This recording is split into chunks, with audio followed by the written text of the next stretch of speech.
dear students, now miscellaneous exercise number 5 में का हमें 25th नंबर का प्रॉब्लम सॉल्व करना है और में 26 और 27। ठीक है, तो देखो अभी क्या होता है, फाइंड टू यूनिट वेक्टर्स, हमें यूनिट वेक्टर्स चाहिए। यूनिट वेक्टर्स का मतलब होता है उनका मॉड 1 आएगा यानी मैग्नीट्यूड 1 होगा, बराबर है, तो यूनिट वेक्टर्स बन जाएगा। Find two unit vectors, each of which makes equal angle with u bar, v bar and w bar। देखो ये जो तीन वेक्टर्स हमें दिए गए हैं, इसे एक ऐसा यूनिट वेक्टर हमें फाइंड आउट करना है जिसने इन तीनों के तीनों वेक्टर के साथ में इक्वल एंगल फॉर्म किया होगा। तो हम क्या करेंगे, let r bar is equal to xi क्या प्लस yj क्या प्लस zk क्या। Let r bar is equals to xi cap plus yj cap plus zk cap be the unit vectors, be the unit vector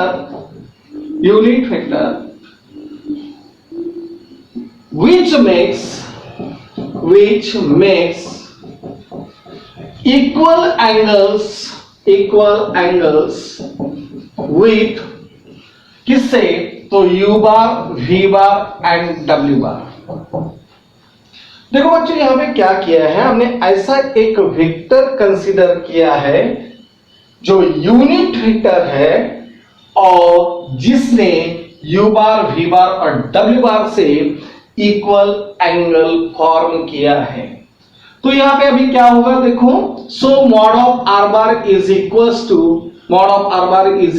to what, that is 1। तो देखो बच्चों यहां पे mod of r bar is equal to 1 मिल गया। आपको यदि angle find out करना है r बार और u बार में का, तो आपको क्या करना पड़ेगा, एक फॉर्मूला यूज करना पड़ेगा, that is cos of theta is equals to r bar dot u bar upon mod of r bar into mod of u bar, यानी मॉड ऑफ u बार की हमें जरूरत है। तो पहले हम mod of u bar find out करेंगे। तो मॉड ऑफ u बार क्या होगा, mod of u bar is equals to root of 2 square plus 1 square plus minus 2 square, यानी कितना हो गया, 4 प्लस 4 8 प्लस 1 दैट इज 9, तो 3 यूनिट। उसी तरीके से हम mod of v bar find out करते हैं, जैसे mod of 1 square plus 2 square plus minus 2 square, यानी कितना होगा, दैट इज राइट 9, तो आंसर कितना आएगा 3, बराबर है। Mod of w bar is equals to what, root of 2 square plus minus 2 square plus 1 square, यानी कितना होगा, रूट ऑफ 9, तो आंसर होगा 3। अभी देखो यहां पे हम क्या करते हैं, let theta 1 be the angle between r bar and u बार। समझ लो यहां पे थीटा 1 एंगल लिया है हमने r बार और u बार में का, तो क्या होता है, cos of theta 1 is equals to r bar dot u bar upon mod of r bar into mod of u bar होगा। यस और नो, यस। r बार हमें पता है दैट इज xi क्या प्लस yj क्या प्लस zk क्या, dot क्या होगा u बार क्या है, तो 2i क्या प्लस j क्या माइनस 2k क्या, ये बन गया u bar, divided by mod of r बार कितना है 1 इनटू कितना हो गया 3, तो आंसर कितना आ गया, देखो twice x plus y minus 2z बराबर है divided by 3, and this is equation number first, इसे हम इक्वेशन नंबर फर्स्ट देते हैं। Let theta 2 be the angle between angle किसमें, theta 2 be the angle between r bar and v bar, r बार और v बार में का एंगल थीटा 1 है, theta 2 है,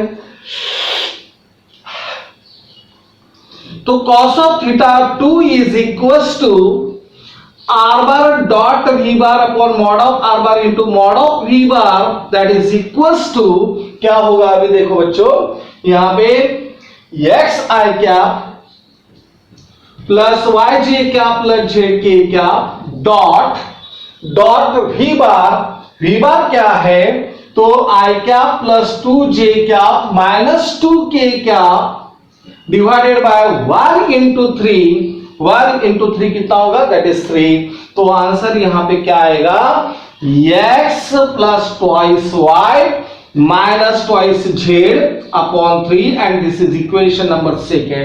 ये बन गया हमारा इक्वेशन नंबर 6 है। Let θ3 be the angle between r bar and w bar. θ3 be the angle between r bar and w bar. So cos of θ3 is equals to r bar dot w bar upon mod of r bar into mod of w bar. r bar क्या है, तो देखो अभी r bar हमें पता है that is X I cap plus Y G cap plus Z K cap dot W bar यानी 2 I cap minus 2 J cap plus K cap, this is W bar, बराबर है, अपॉन 1 इंटू 3। तो answer कितना आएगा, twice x minus twice y plus z upon 3 and this is cos of θ3। ये बन गया हमारा cos of θ3। But you have to given, हमें क्या दिया गया है कि θ1 is equal to θ2 is equal to θ3।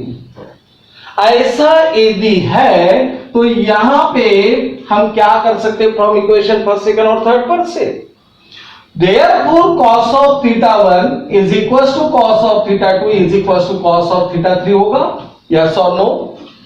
यदि ये सेम है तो cos of θ1 क्या है, तो ट्वाइस एक्स, इसे हम इक्वेशन नंबर 4 देंगे एंड नाउ फ्रॉम फोर्थ पर से हम क्या करेंगे, cos of θ1 is equals to cos of θ2। पहले ये दोनों सेम बताएंगे, बाद में ये दोनों सेम बताएंगे, बराबर है, और बाद में फिर ये दोनों, ठीक है, और उस पर से हमें ये x y और z की वैल्यू निकलना है। तो देखो cos of θ1, अभी cos of θ1 क्या होगा, तो twice X plus Y minus 2z divided by कितना हो गया, 3 is equals to cos of θ2 x plus 2y minus 2z divided by 3 हो गया, बराबर है। तो अभी देखो यहां पे 3 क्या हो गया, कैंसिल, माइनस 2z भी कैंसिल होगा, यानी twice X plus Y is equals to X plus 2y रहेगा। फिर से देखो यहाँ पे 3 है, 3 कैंसिल हो जाएगा, यहाँ पे माइनस 2z है, माइनस 2z यदि हम सिंप्लीफाई करेंगे तो वो भी कैंसिल होगा, तो ट्वाइस एक्स प्लस वाई बचेगा और यहाँ पे x प्लस 2y। तो यहाँ पे क्या आ गया है, ट्वाइस एक्स माइनस एक्स यानी x is equals to y। देखो x और इज इक्वल्स टू y हो गया ऐसे। तो x is equals to y है, हमें क्या चाहिए, 2 यूनिट वेक्टर चाहिए, क्या चाहिए, 2 यूनिट वेक्टर चाहिए हमें, ओके। यदि 2 यूनिट वेक्टर चाहिए तो अभी देखो किस तरीके से आता है, x is equal to y हो गया, ये फर्स्ट हो गया, इसे हम इक्वेशन नंबर देंगे 5। अगेन फिर से हम क्या करते हैं, अगेन फ्रॉम फोर्थ, फिर से फोर्थ पर से हम क्या लिख सकते हैं, cos of θ2 is equal to cos of θ3, चलेगा ऐसे। तो देखो बच्चों cos of θ2 क्या है, x plus 2y minus 2z divided by 3 is equal to यहां पे cos of θ3 है 2x minus 2y minus 2y plus z upon 3 हो गया ऐसे।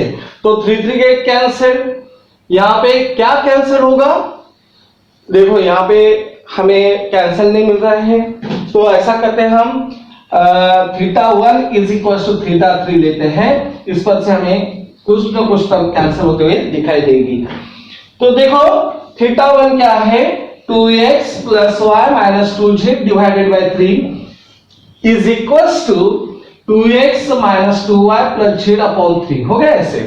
तो 3 कैंसिल हो गया, 2x कैंसिल हो गया, तो यहां पे y minus 2z is equal to क्या रहेगा, माइनस 2y प्लस z रहेगा, यानी यहां पे यदि 2y ट्रांसफर करते हैं तो 3y is equal to 3z, so y is equal to z हो गया। बराबर है, y is equal to Z है, x is equal to y है, तो हमें ऑटोमेटिकली आर बार की वगैरह वैल्यू निकालते आएंगी। इसे हम इक्वेशन नंबर 6 देते हैं। Now from fifth and six we get, fifth और सिक्स पर से हमें क्या मिलता है, x is equal to y is equal to Z. देखो बच्चों, हमें x, y और z की वैल्यू चाहिए। अभी कैसे निकालोगे, तो देखो यहां पे क्या होता है, मॉड ऑफ आर बार की वैल्यू है 1, मॉड ऑफ आर बार की यदि वैल्यू 1 है तो इसका मतलब mod of x square plus y square plus z square is equal to 1 होगा। यस और नो होगा ना ऐसे। तो यहां पे हम क्या करेंगे, now mod of R bar is equal to 1 and so root of x square plus y square plus z square is equal to 1 हो जाएगा। देखो x, y और z यदि सेम है तो यहां पे हम क्या करेंगे, x square plus x square plus x square लिख सकते हैं, दैट इज इक्वल टू 1, यानी root of 3x square is equal to 1 होगा। तो root of 3 into X is equal to plus और माइनस 1, क्योंकि हमने स्क्वायर रूट लिया है तो x इज इक्वल टू क्या होगा, तो प्लस और minus 1 upon root of 3। This is the value of x, ये बन गई हमारी x की वैल्यू। यदि x की वैल्यू है तो y की वैल्यू वही रहेगी, z की भी वैल्यू वही रहेगी। So y is equal to plus और minus 1 by root 3 and z is also plus और minus 1 by root 3 and now r bar is equal to xi cap plus yj cap plus zk cap यानी plus और minus 1 by root 3 i cap plus और minus 1 by root 3 j cap plus और minus 1 by root 3 k cap. तो यहां पे यदि हम plus और माइनस बाहर निकालेंगे यानी कॉमन निकालेंगे तो 1 by root 3 i cap plus j cap plus k cap, यानी यहां पे दो वेक्टर्स हमें मिले हैं जो यूनिट वेक्टर है और ये तीनों वेक्टर के साथ इक्वल एंगल फॉर्म किया है। देखो यहां पे 2 यूनिट्स वेक्टर मिले हैं, एक प्लस के फॉर्म में और एक माइनस के फॉर्म में, बराबर है। तो किस तरीके से हमने किया है, एकदम सिंपल मेथड है, सिर्फ रिपीटेशन यहां पे आपको दिखाई दे रहा है। जैसे आपको 2 यूनिट वेक्टर्स फाइंड आउट करना था जिसने ये तीनों वेक्टर के साथ इक्वल एंगल फॉर्म किया है, क्लियर। तो हमने क्या किया है, एक वेक्टर कंसीडर किया जो यूनिट वेक्टर है। वेक्टर क्या कंसीडर किया है, xi क्या प्लस yj क्या प्लस zk क्या विद यूनिट वेक्टर्स, जिसने ये तीनों वेक्टर के साथ इक्वल एंगल तैयार किया हुआ है। तो यहां पे u बार v बार w बार ये स्टेटमेंट हमने लिख दिए हैं। मॉड ऑफ r बार कितना हो गया, 1, क्योंकि यूनिट वेक्टर है। तो root of x square plus y square plus z square is equal to 1 हो गया। मॉड ऑफ u बार क्या होगा, तो मॉड ऑफ u बार, क्यों mod of u bar, mod of v बार और मॉड ऑफ w बार हमने फाइंड आउट किया है। क्या रीजन है, रीजन एक ही है, जब हम एंगल निकालेंगे दो वेक्टर में का तो हमें फॉर्मूला में उनका मॉड चाहिए, मैग्नीट्यूड चाहिए, इसलिए हमने पहले मैग्नीट्यूड यहां पे निकाल लिए हैं। मैग्नीट्यूड निकालने के बाद क्या होता है, तो r बार और u बार के दोनों इसमें जो एंगल फॉर्म किया है that is θ1, so cos of θ1 is equal to इस तरीके से लिखा है, cos of θ1 is equal to r bar dot u bar upon mod of r bar into mod of u bar. इसमें वैल्यूज पुट अप किए, answer निकाला है। θ2 with the angle between r bar and v bar, ये दोनों में का angle θ2 है, फिर से हमने इस तरीके से किया। θ3 with the angle between r bar and w bar, फिर से फॉर्मूला यूज किया है। लेकिन यहां पे हमें दिया गया है कि एंगल सेम है, तो मतलब θ1 θ2 और θ3 सेम होगा, तो इक्वल हमने दिया है। cos of θ1 is equal to cos of θ2 is equal to cos of θ3, and now from fourth पर से हम ये बोल सकते हैं कि cos of θ1 is equal to cos of θ2, और उसे हमने सिंप्लीफाई किया है। यहाँ पे अगेन फ्रॉम फोर्थ फिर से cos of θ1 और cos of θ3 फिर से सेम बता है, और ये हमने फाइंड आउट किया है, क्लियर। तो यहाँ पे हमें मिलता है कि जैसे x is equal to y है, y is equal to z है, यानी प्रॉपर्टीज ऑफ ट्रांसिटिविटी क्या होगी, तो पहला दूसरे से, दूसरा तीसरे से, तो तीसरा पहले से, यानी तीनों भी एक दूसरे से हो जाएंगे, बराबर है। तो x is equal to y is equal to z होगा, यानी मॉड ऑफ r बार की वैल्यू होगी 1, ठीक है। तो x की वैल्यू मिल गई आपको प्लस और माइनस 1/√3, y की वैल्यू मिल गई प्लस और माइनस 1/√3, बराबर है। और z की भी वैल्यू क्या होगी, प्लस और माइनस 1/√3। तो यहाँ पे r bar is equal to plus और माइनस 1/√3 i क्या, प्लस और माइनस 1/√3 j क्या, प्लस और माइनस 1/√3 k क्या। तो ये इनमें से क्या कॉमन निकाला है हमने, प्लस और माइनस 1/√3। तो यहाँ पे क्या रहेगा, i क्या प्लस j क्या प्लस k क्या, and that is our answer. ये बन गया हमारा answer, clear. Hence the required vectors are, required unit vectors are, कौन सा रहेगा, पहला रहेगा 1/√3 into i क्या प्लस j क्या प्लस k क्या, दूसरा क्या रहेगा माइनस 1/√3 into i क्या प्लस j क्या प्लस k क्या, बस हो गया आंसर, ठीक। देखो यहाँ पे क्या दिया गया है, find the acute angle between the curves at their point of intersection y is equals to x square and y is equals to x cube। यहाँ पे हमें दो कर्व दिए गए हैं और ये दोनों कर्व ने एक दूसरे से एक्यूट एंगल जो फॉर्म किया है वो हमें निकालना है। दैट इज वेरी सिंपल, बहुत ही सिंपल है। लेकिन एक बात आपके ध्यान में रहना जरूरी है, दो कर्व में का यदि एंगल हमें चाहिए तो जिस पॉइंट में वो इंटरसेक्ट होते हैं वहां से आप टेंजेंट निकालो, दोनों भी कर्व को, ओके, दोनों भी कर्व को वहां से क्या निकालना है, टेंजेंट निकालना है, ठीक है ना बच्चों। और टेंजेंट जो है उसमें जो एंगल फॉर्म होगा, टेंजेंट जो है उसमें जो एंगल फॉर्म होगा वही एंगल रहेगा ये दोनों कर्व में का। आई बात ध्यान में,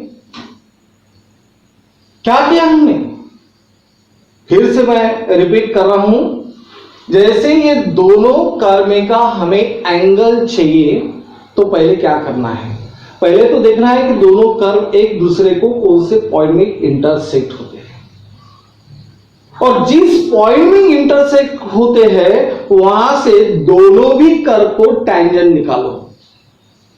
दोनों कर्व को टेंजेंट निकालने के बाद, दोनों कर्व को टेंजेंट निकालने के बाद हमें दोनों टेंजेंट में का एंगल निकालना है।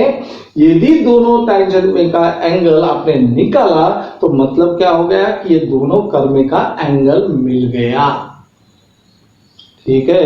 कंसेप्ट ध्यान में आ गया आपके। तो okay, given equation of the curves are given, equation of the curves are, equation of the curves are, कौन सी इक्वेशन है, y is equal to X square है, दिस इज फर्स्ट, और second y is equal to X cube, ऐसे दो curve है। We want to find out the acute angle between the curves at their point of intersection. We know that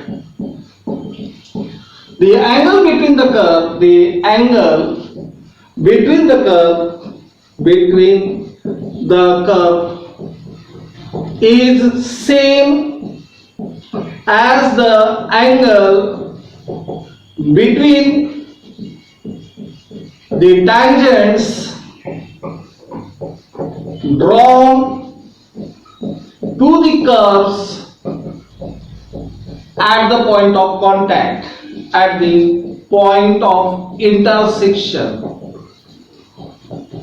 देखो बच्चों यहां पे हमने क्या लिखा है, we know that the angle between the curve is the same as the angle between the tangents, as the angle between the tangents drawn to the curve at the point of intersection।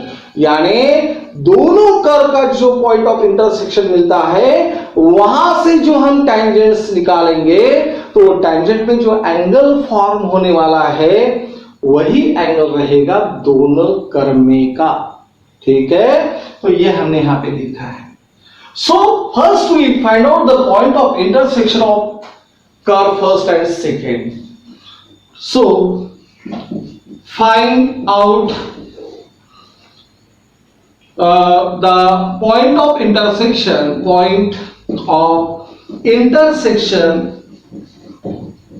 Of curve first and second.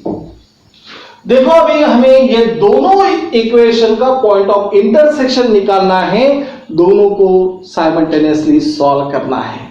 तो देखो यहां पे क्या होता है, from equation first and second we get first और second equation पर से हमें दिखाई देता है कि लेफ्ट हैंड साइड सेम है तो राइट हैंड साइड सेम रहेगी, यानी x cube is equal to x square होगा ऐसे। तो x cube minus x square is equal to 0, यानी x यदि हम कॉमन निकालेंगे तो x square minus 1 is equal to 0। x square common निकाला है तो x minus 1, okay, x square common निकाला है तो x minus 1 is equal to 0। So the value of x square is equal to 0 और x minus 1 is equal to 0, यानी x की value 0 हो गई तो x की वैल्यू 1 होगी, ठीक है ना। तो यहां पे हमें x के दो वैल्यूज मिली है, तो इफ और when x is equals to 0 then y is equals to 0 बराबर है when, so first point of intersection is 0,0 और second when the value of x is equals to 1 then y is equals to, y की value होगी 1 square यानी 1। so the point of intersection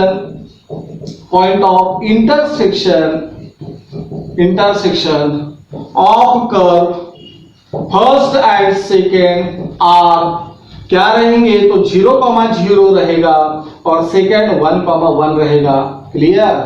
देखो बच्चों यहां पे हमने क्या किया है, x की वैल्यू 0, y की वैल्यू 0, x की वैल्यू 1, y की वैल्यू 1 और ये दोनों कर्व का जो पॉइंट ऑफ इंटरसेक्शन है फर्स्ट और सेकंड का, तो ये हमें पॉइंट ऑफ इंटरसेक्शन मिले हैं, ठीक है। For the first point of intersection consider point of intersection B is 0,0, या तो हम क्या करेंगे, for the first point of for the point of intersection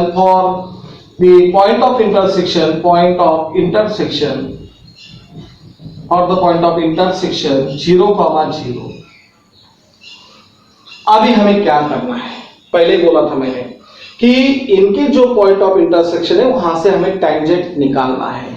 tangent निकालना है तो स्लोप पहले निकालना पड़ेगा। तो slope of tangent to curve first is equal to dy by dx होता है, dy by dx यानी derivative of x square with respect to x। तो आपको फॉर्मूला पता है x to the power n का डेरिवेटिव होता है n into x to the power n minus 1। x to the power n का derivative होता है n into x to the power n minus 1। तो यहां पे डेरिवेटिव क्या रहेगा, तो ट्वाइस x क्यूब की n यानी 2 है तो 2 into x to the power 2 minus 1 यानी 1। तो आंसर कितना होगा 2x। So the slope of tangent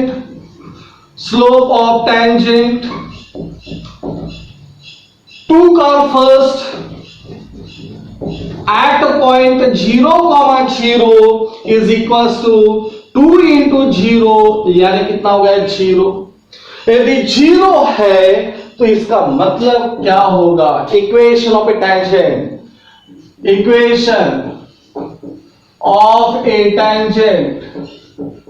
to curve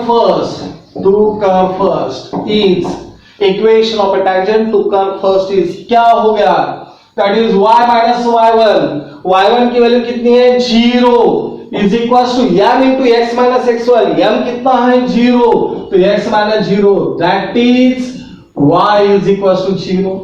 This is the equation of a tangent to the curve first at the point 0,0 बराबर है। और 0,0 क्या है, पॉइंट ऑफ इंटरसेक्शन है दोनों कर्व का। Second slope of tangent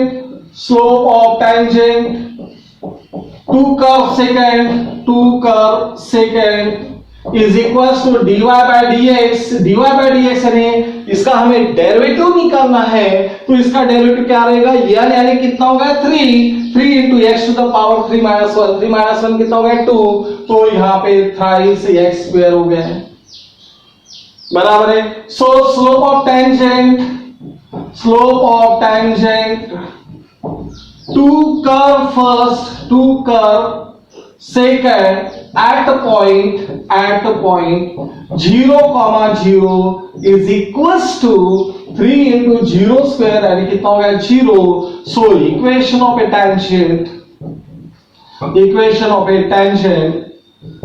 to curve first is second is y is equals to 0, यही रहेगा, यानी दोनों के दोनों टेंजेंट की इक्वेशन सेम है। Here the equation of both the tangents here, equation of both tangent is are same। दोनों tangent की इक्वेशन सेम है, तो इसका मतलब एक ही लाइन ही है, एक ही लाइन यदि है तो दोनों का एंगल 0 रहेगा। So the angle between the angle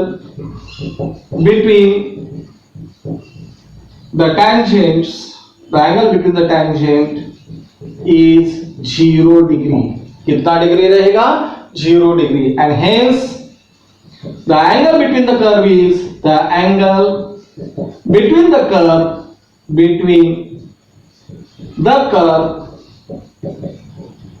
is 0 degree, and this is the first answer। ये हो गया हमारा फर्स्ट आंसर, बराबर है। अभी हमें सेकंड पॉइंट ऑफ इंटरसेक्शन लेना है। For the point of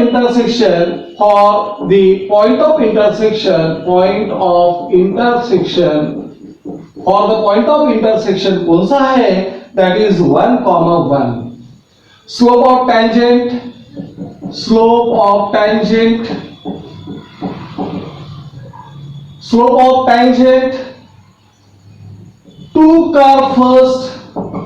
to curve first at point 1, 1 is equals to, आपको पता है पहले टेंजेंट का स्लोप क्या है 2x, so 2 into 1, so that is equals to 2। so equation of a tangent is what, y minus y1 is equals to m into x minus x1, then twice x minus y is equal to -2 को यदि इधर transfer करेंगे तो -1 + 2 कितना होगा 1, and this is first equation. So y is equal to direct ऐसे लिखते हैं, twice x -2 + 1 दैट इज -1। तो ये बन गया equation of a tangent to curve first at the point of contact, at the point of contact. चलिए point of contact नहीं, point of intersection. बात ये सेकेंड, स्लोप ऑफ टेंजेंट। अभी देखो यहां पे जो लाइन हमें मिली है, यानी इक्वेशन ऑफ ए टेंजेंट मिला है, एक स्ट्रेट लाइन है, बराबर है, ओके, लेकिन पासिंग थ्रू द ओरिजिन है क्या, नहीं है, ठीक है। तो अभी हम क्या करते हैं देखना, इसे इक्वेशन नंबर क्या देते हैं, समझ लो, इक्वेशन नंबर 3। अभी slope of tangent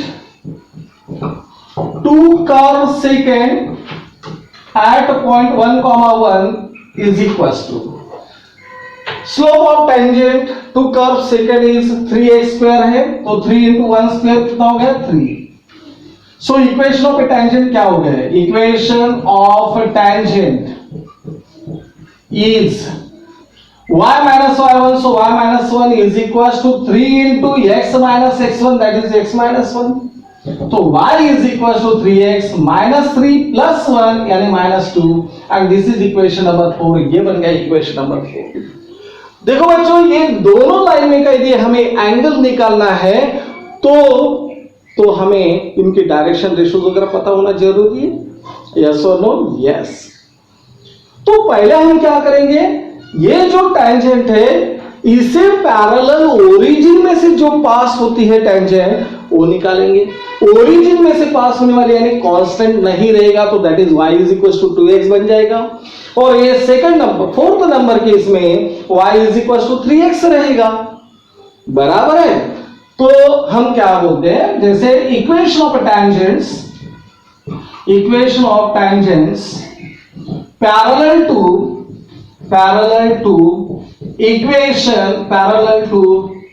to tangent third and fourth passing through origin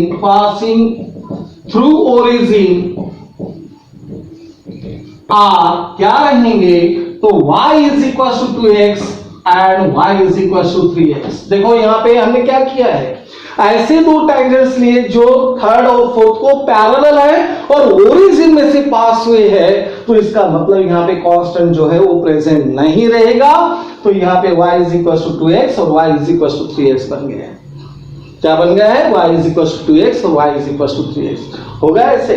अभी ये होने के बाद हम दोनों में के एंगल्स निकालने वाले हैं, तो पहले तो हम इनका और इनका डायरेक्शन रेशियोज निकालेंगे। As both the lines lies in the xy plane only, तो z कोऑर्डिनेट 0 बन जाएगा, बराबर है। तो यहां पे here both the tangents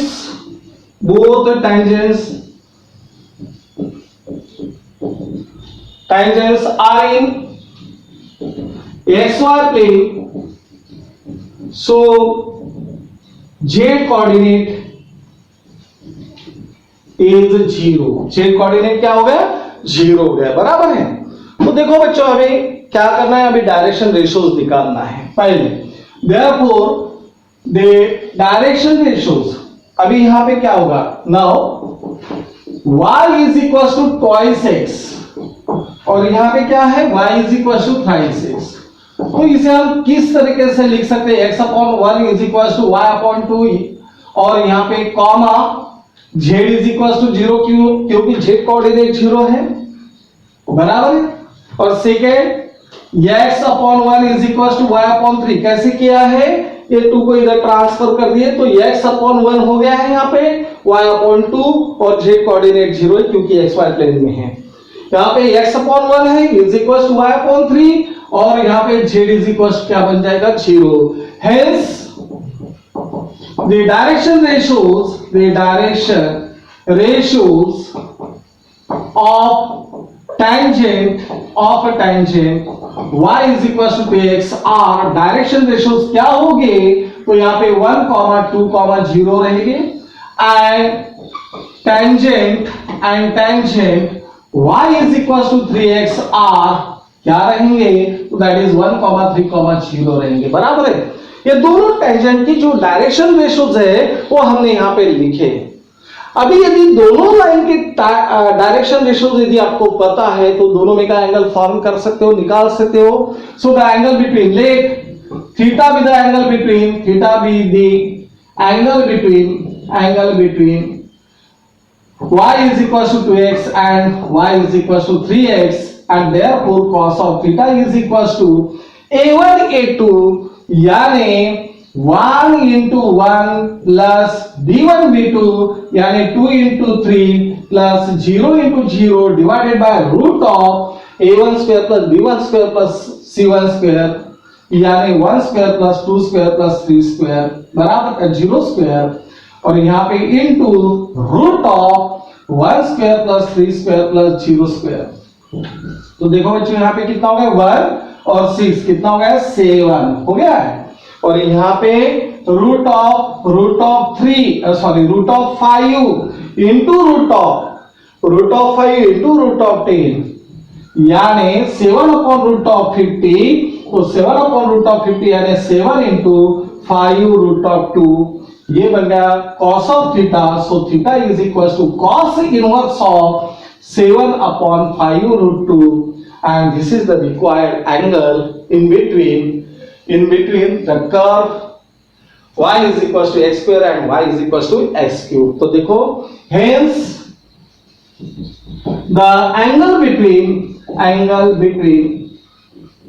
the curve first and second are कौन से हो सकते हैं? आर आइदर 0 डिग्री और cos inverse of 7/5√2 and this is our answer.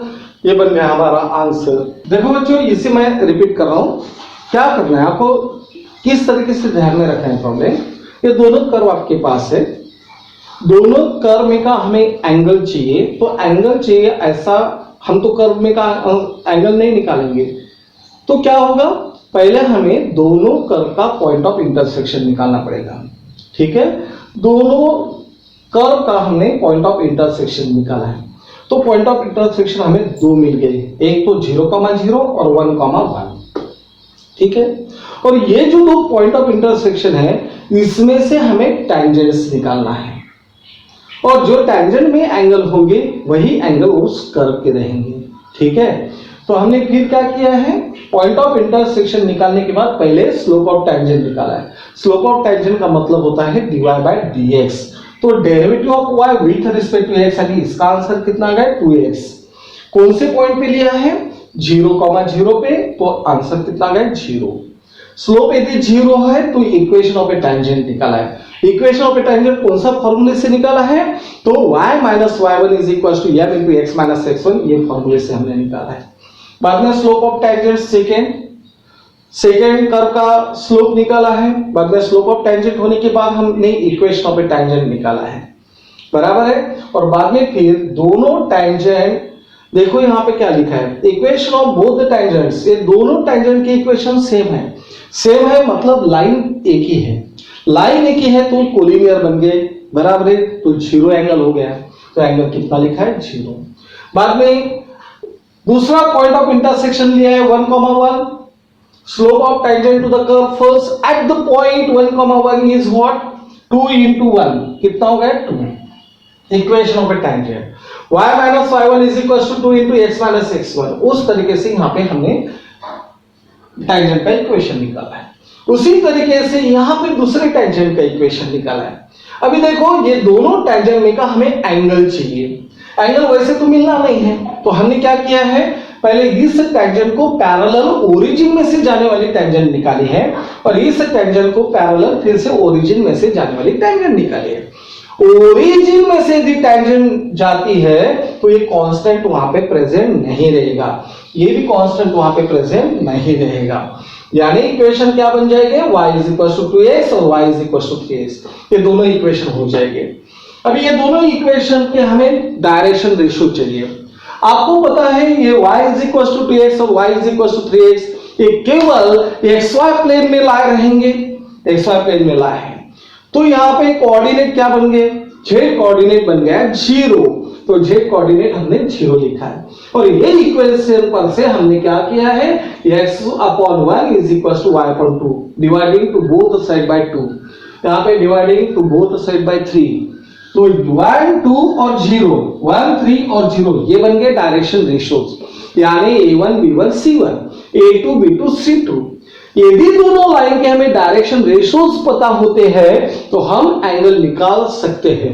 कौन सा फॉर्मूला है, तो cos of theta is equals to a1 a2 plus b1 b2 plus c1 c2 upon root of a1 square plus b1 square plus c1 square into root of a2 square plus b2 square plus c2 square। ये formula से हमने यहाँ पे angles निकाले हैं और answer यहाँ पे लिखा हुआ है। ठीक है बच्चों, तो इसे अच्छी तरह से देखना है, 5 मार्क्स के लिए आपको आना है। ठीक है, ओके, गुड बाय।